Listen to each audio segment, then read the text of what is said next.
Radio check. 3, 2, 1. Ahem. Oh, no! Okay, sorry about that. Let's try this again. Hello, Angel Hunters! It's your host, the one and only Shinobi Wraith. So yeah, I'm still working on the whole introduction thing. Okay, so what exactly am I even doing? Let's see. I figured I'd give some kind of update, and since this is my podcast, I figured I'd start off talking about my birthday bash. You know, the one you just missed.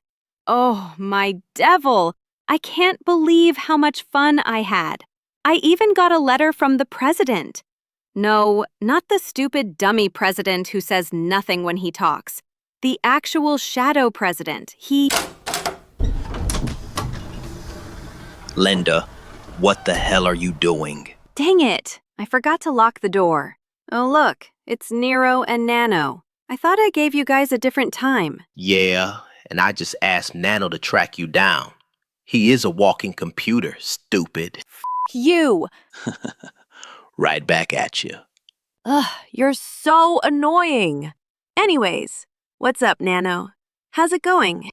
All critical functions, primary, secondary, and auxiliary operations are at baseline levels. Based upon my last internal system health check, I am functioning at ideal levels for all non-combat SAIs engaged in time-wasting activities. Activities you biologicals would refer to as team-building exercises. I do not have emotions, nor do I require team-building tasks or experiments.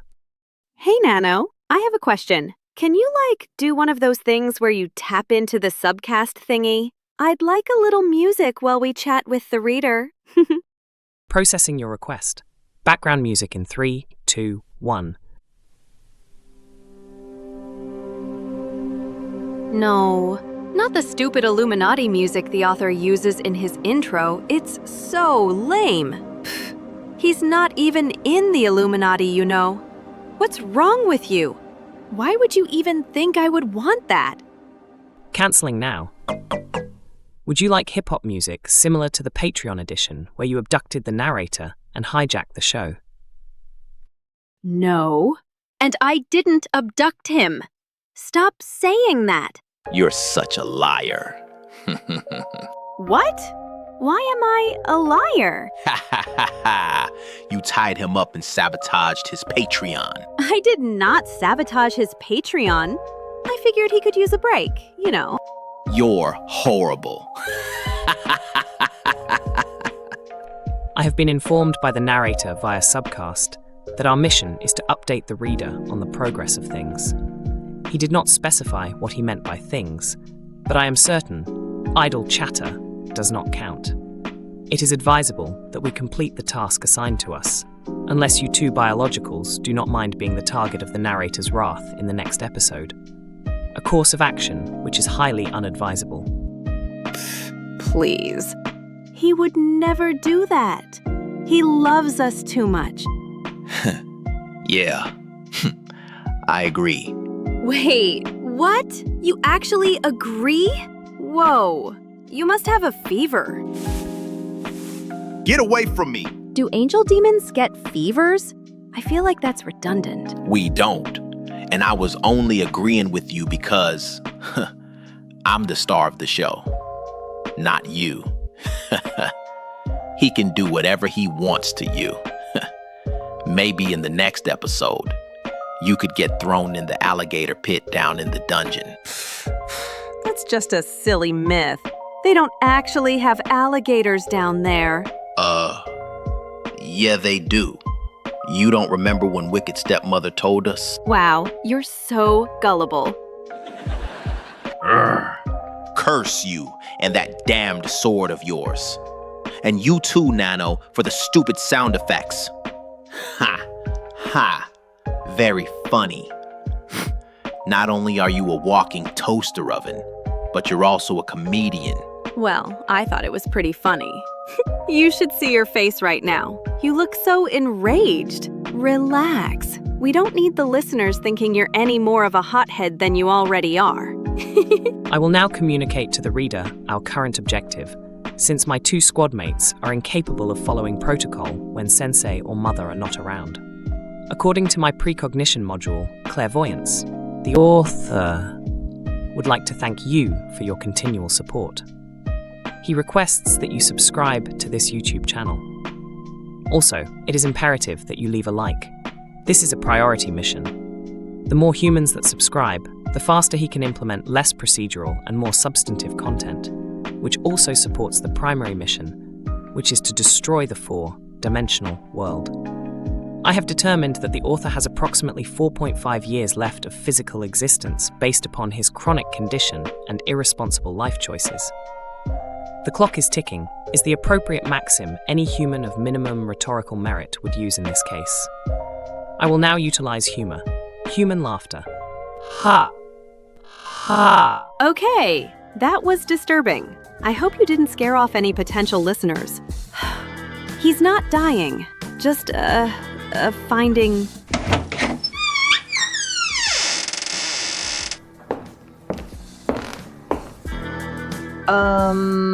Okay.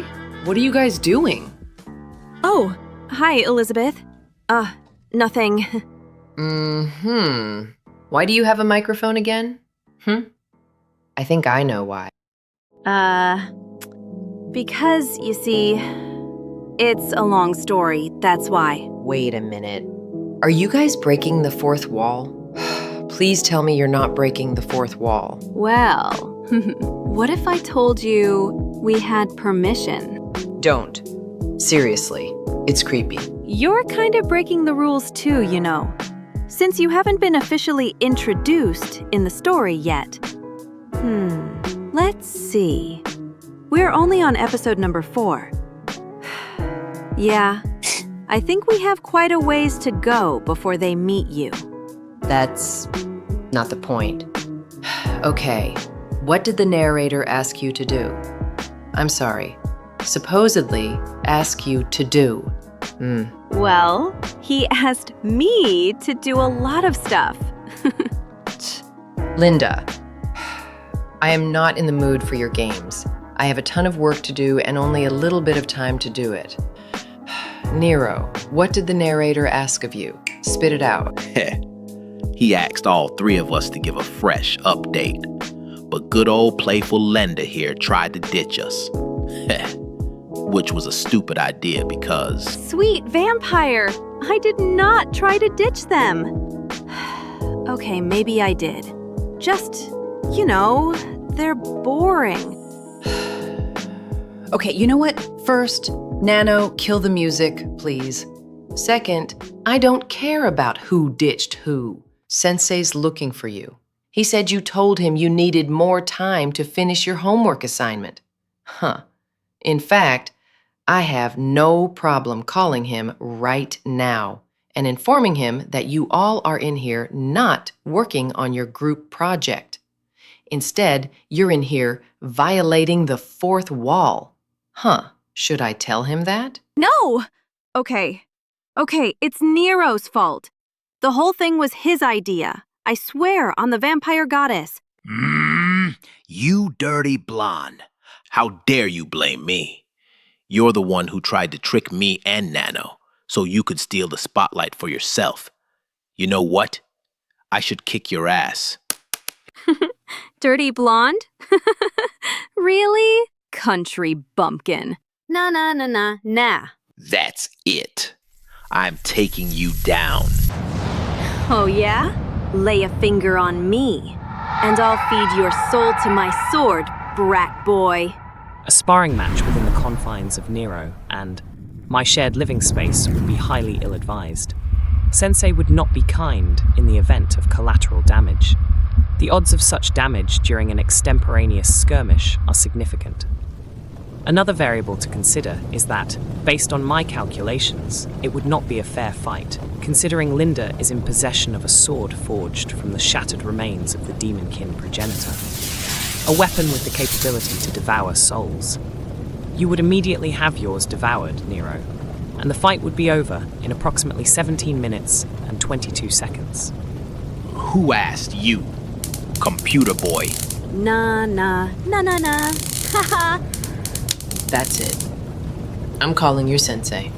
No, please. We were just messing around. Yeah, I'd rather have my soul stolen than consumed by darkness. What my two knuckle-headed squadmates are trying to convey is that they will immediately disengage with pestering the reader due to their dysfunctional rivalry and camaraderie relationship dynamics. For now, though I cannot calculate how long this amalgamated compromise will last, due to the intricate, fickle, and often illogical nature in which biological beings socialize, I would offer you an apology on their behalf. But I am incapable of sincerity as defined by human customs or practices. What he said, minus the knucklehead part, and also the relationship part. I don't know what he means by that. And besides, Daisha would so kill me if I ever tried anything, which I would never. Ugh, he's a mega jerk. Great. Just let the whole world know while you're at it. Okay, I will. Hey world, Nero Hunter is in love with. No, stop that. Say pretty please and I will. You got to be kidding me. I'm not. As a matter of fact, you got 5 seconds. 5, 4, 3, 2, 1. No. Okay. Pretty please. I hate you. I'll let the last part slide. Okay, wrap it up, guys. Chop, chop. Sorry for the inconvenience. You may now tune back in to your originally scheduled program. Oh, and thank you for your patience. I can't say I would have done the same. It's going to take me a considerable amount of time to go over the monthly expenses, due to these 3 being lodged at our estate. No rest for the weary, I suppose. Goodbye. Come on, kids, ta-ta. You can't end the world with hopes and dreams. There's also a ledger that must be accounted for.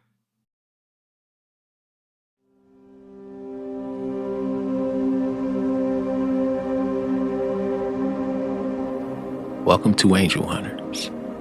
I'm your host, Mr. Ringo Cross. Thank you for joining me. If you like strange stories that take place in a very rich but dark world, a place filled with deep, interesting characters that are fun and unique, then you should give this podcast a chance. It's a new experimental fiction where you, the quote-unquote reader, are mysteriously snatched from your warm, cozy bed by rogue operatives from the Illuminati and then inserted directly into the story.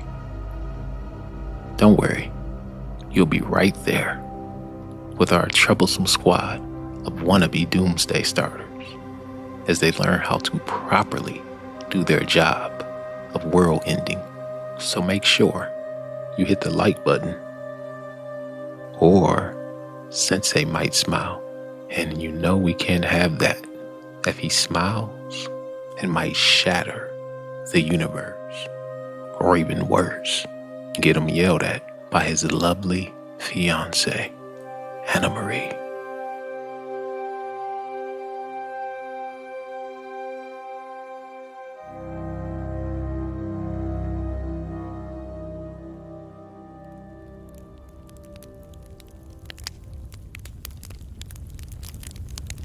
Lenda nearly tripped over her own 2 feet in her rush to get the hell out of there.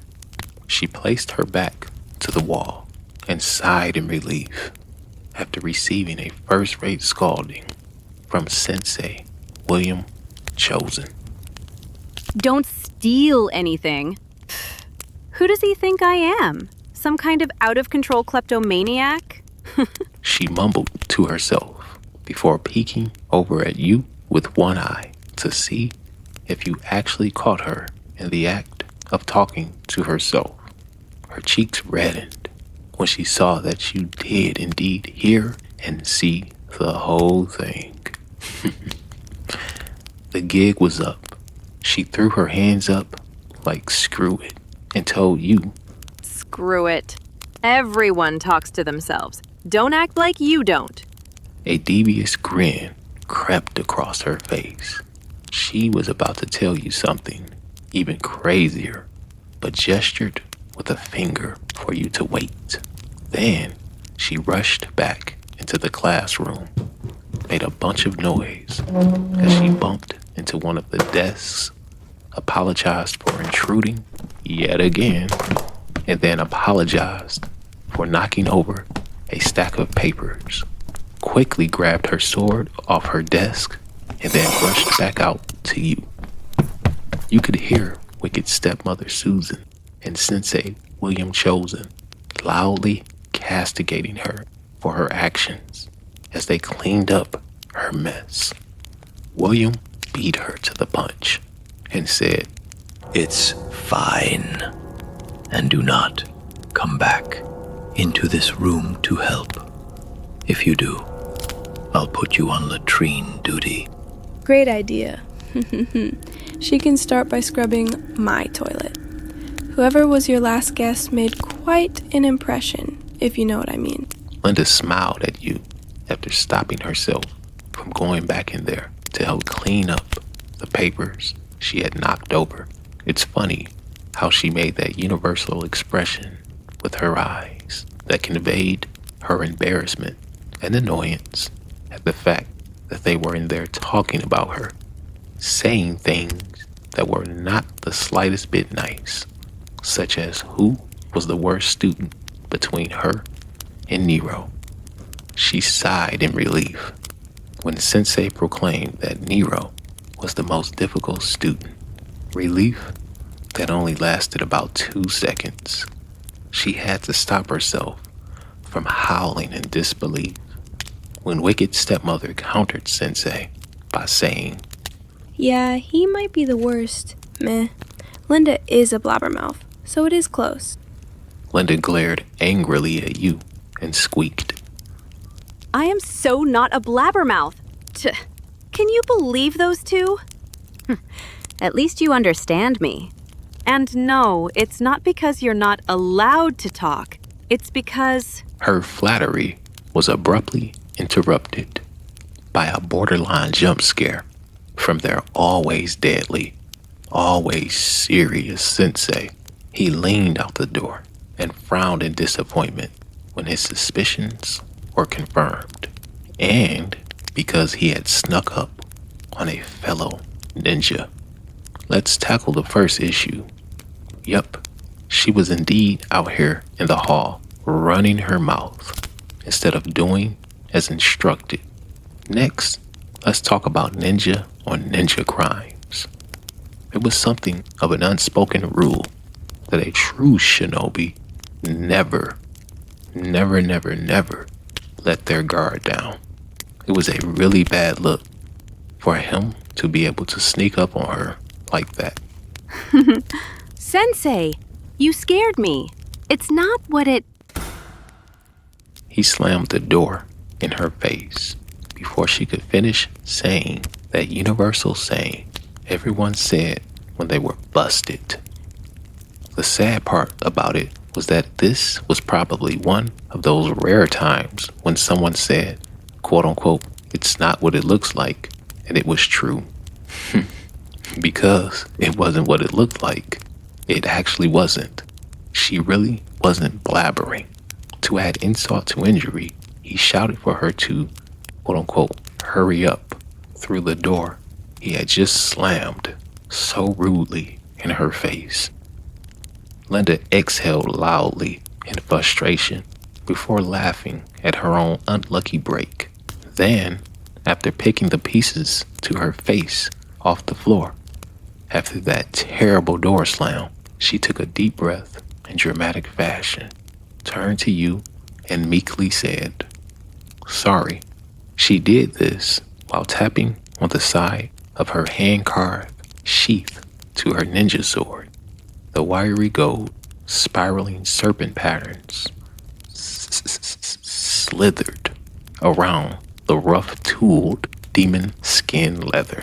The fanged, seven-headed reptile started at the top of the case, right under a solid gold locket, before forming into a thin, wispy tail that finished at the bottom, right above the polished, solid gold chap. She watched you eyeing her weapon with much pride before deciding to say, I had to go back for it. Sorry. You probably don't know this, but it was given to me as a gift after I graduated Ninja Academy. Well, okay. It's not Ninja Academy. I just call it that because Ninja Academy sounds like it could be the name of an anime, doesn't it? Wait, is it the name of an anime? I don't know. Do you? She waited for you to reply, and then just shrugged when you didn't, because you obviously couldn't talk. And she obviously knew you couldn't. Who knows why she did that? Anyway, so yeah, got this bad boy right here from the Black Church. They're super evil. Like, take evil and turn the dial on high. Well, their master told me to never let this thing out of my sight. Never. I don't know why. I mean, I do. But it's not like anyone can use it without suffering a horrible fate. It's cursed. But enough about me. I'm rambling at this point. Who cares about boring stuff like ninjas, the Black Church, haunted blades, and soul sorcery? Let's talk about you. So, how are you doing, buddy? Can I call you that? Or should we keep things boring and stick to neutral observer? She gave you a nudge with her elbow after saying all of that in one breath.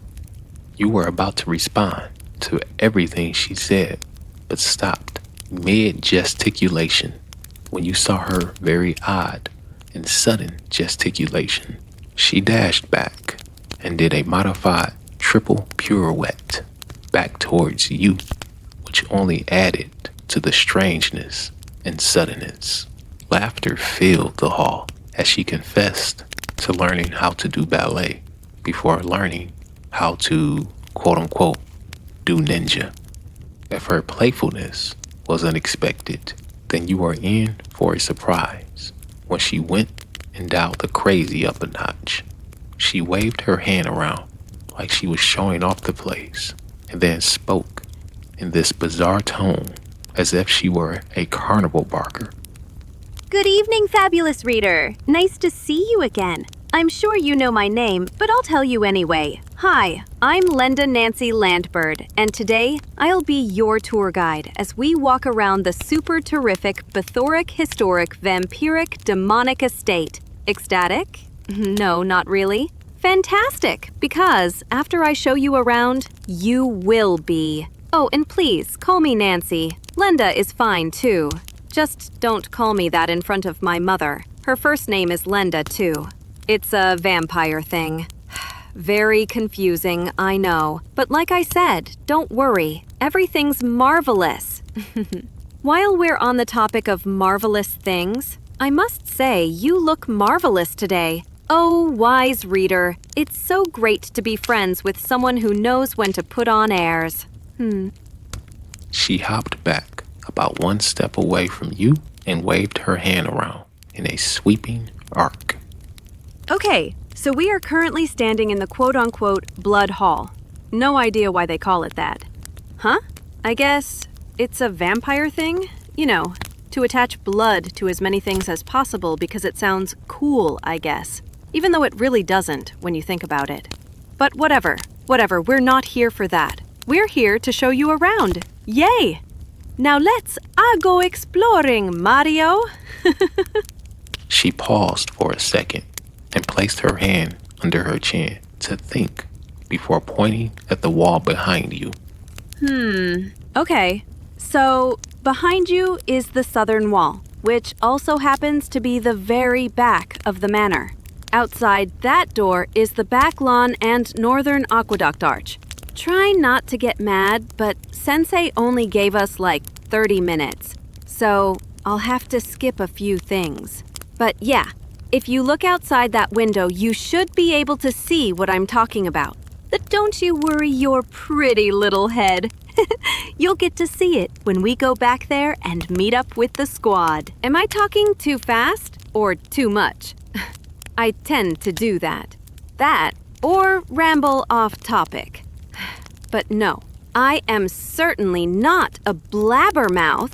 Ugh, I still can't believe they said that about me. She abruptly stopped talking, spun around towards you, and started skipping and dancing down the hall like a pop star. She suggested that you should follow her with a very suggestive grin. Her airy voice bounced off the walls of the hall like a fairy as she sang. Let's see. We'll skip the second floor because it's boring.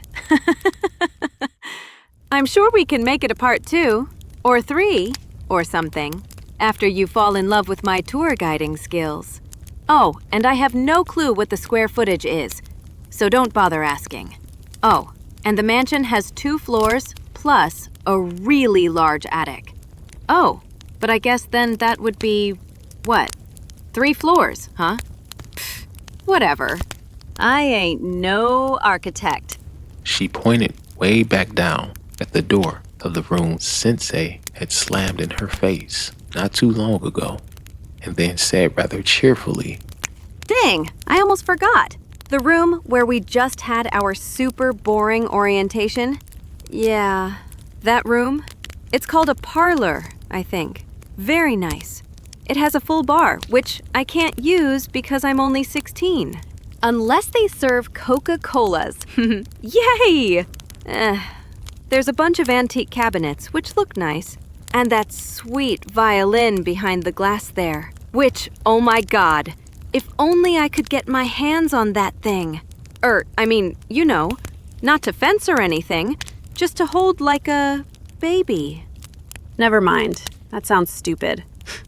She snorted before changing the subject.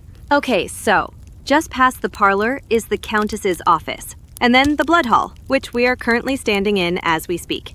I'm sorry, as I speak, because you obviously can't talk, right?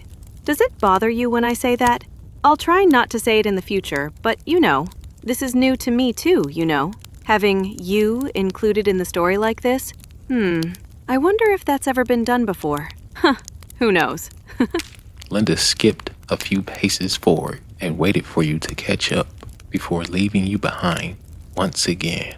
Inside, the first thing you noticed was the large oil painting that was encased in a gold frame.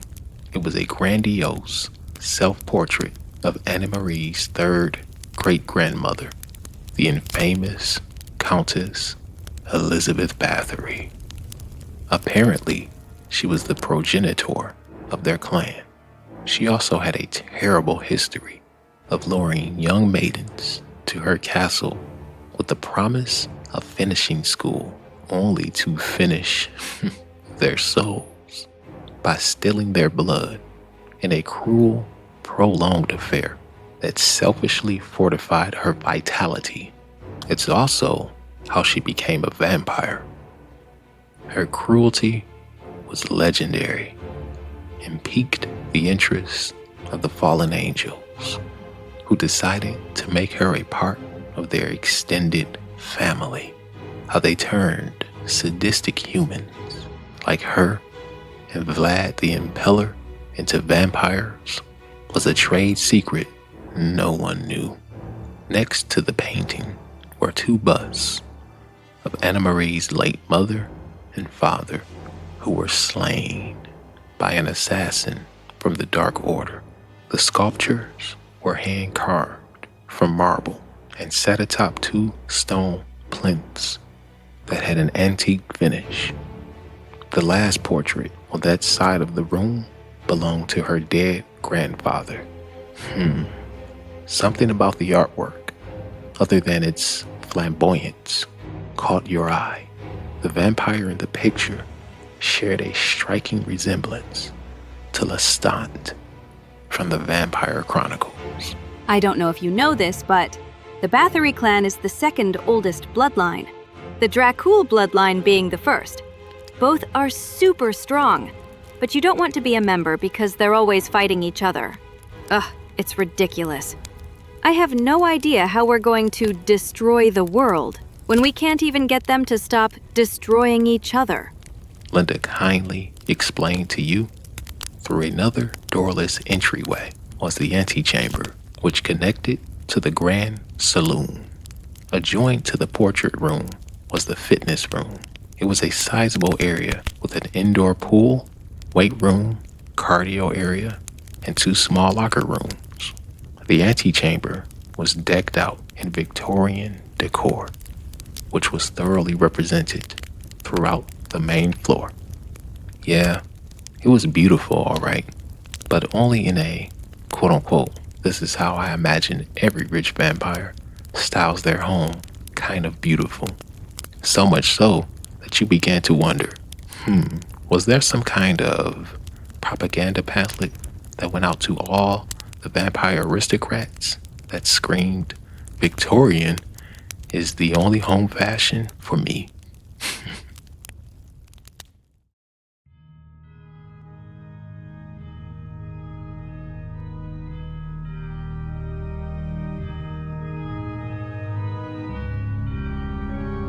And that concludes this week's episode. Thanks for listening. Can't wait for the next installment. Read some of my other stories while you wait. Go to my subreddit at r/RingoCrossStories. Interested in helping? Subscribe to my Patreon. $4 a month. That's all it takes to help cleanse my soul. All right, I've taken up enough of your time. See you on the next episode. Happy angel hunting.